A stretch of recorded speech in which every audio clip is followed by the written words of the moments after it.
Welcome back, Truth Seeker. Chalk up another 47 ritual for the chump.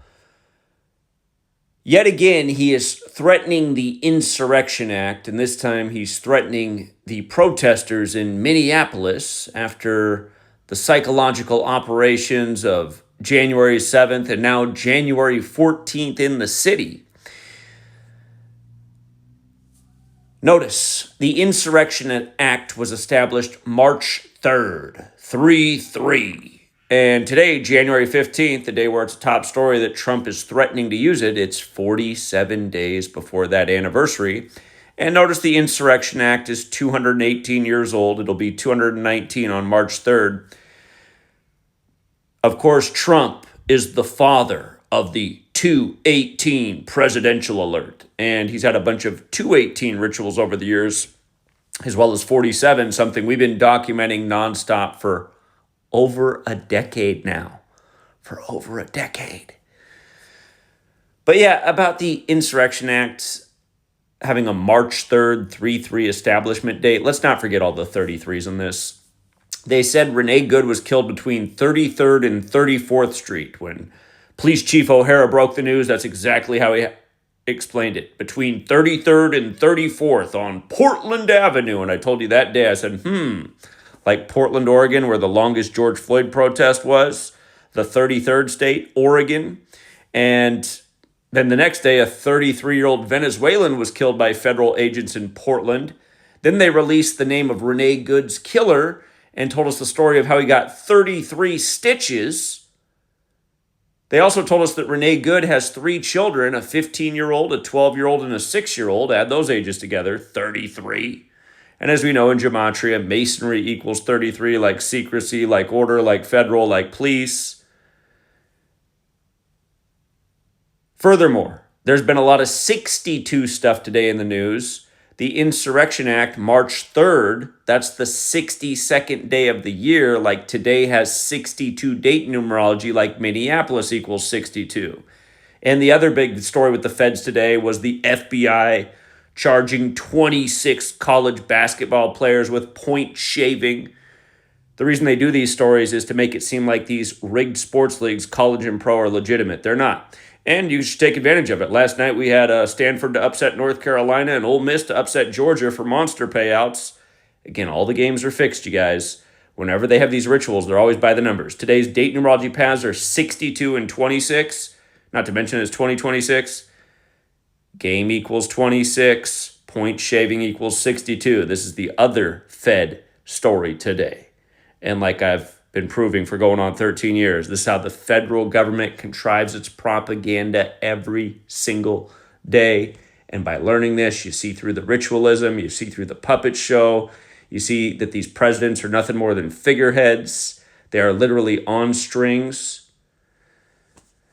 Wasn't it the band Avenged Sevenfold that had the music video around the first time Trump got elected with all the world leaders on puppet strings on the stage? Pretty sure it was. I think we were covering that back in 2016, a decade ago. But,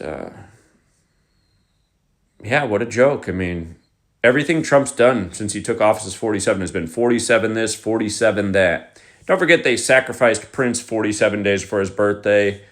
The year that Trump won the 58th election, like purple rain equals 58, like Bill and Hillary conceded him purple, and a million other things. Vanity, Prince's girlfriend, died the day of the 58th Grammys that year, 2016. Prince, Minneapolis guy too, interestingly enough. They connected the fentanyl to Prince, then they connected it to George Floyd. Remember, George Floyd died on the corner of 38th. Minnesota equals 38, like fentanyl, like death, like murder, like killing, like RIP, like all this happened after Nick Shirley, who gets to sit at the table with Donald Trump, even though he's pretty much a retard, released the Somali fraud video exactly 38 weeks after his birthday. And then the Renee Good shooting happened 38 days after Kristi Noem's birthday. Then they had the protest outside the federal ICE building 38 days before the anniversary of the birthday of the man that the building's named after, the bishop who fought the feds from executing Native Americans. The irony of it all. And now that's where the feds take the detained, what we call illegals. Again, people should really think about that. Who defines these things?